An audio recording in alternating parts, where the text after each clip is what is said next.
When discussing strong lensing measurements, there's a question that usually comes up.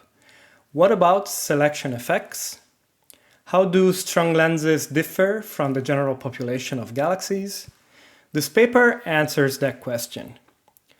We simulated a population of foreground galaxies, of background sources. We lensed them.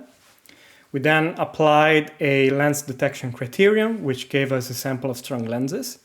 And then we looked at differences with respect to regular galaxies. We refer to these differences as the strong lensing bias. We saw that strong lenses tend to have larger stellar masses, to be more compact. But what's most interesting is to look at differences in things that we can't quite measure directly, things like the stellar mass to light ratio or the dark matter content. It turns out that the bias on these quantities depends primarily on two things. One, the intrinsic scatter in the galaxy population. So for instance, the higher the scatter in halo mass at fixed stellar mass, the larger the strong lensing bias.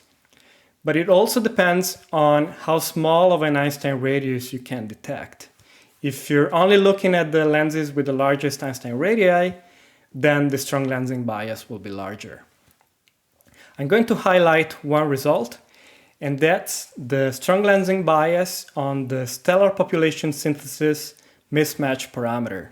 This is basically the ratio between the true stellar mass of a galaxy and the stellar mass that you measure from photometry, which depends on the stellar IMF.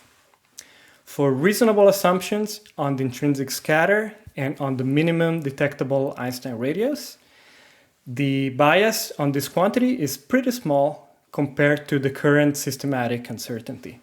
And so that means that we can use strong lenses directly to learn about the stellar IMF of massive galaxies. Thank you for watching.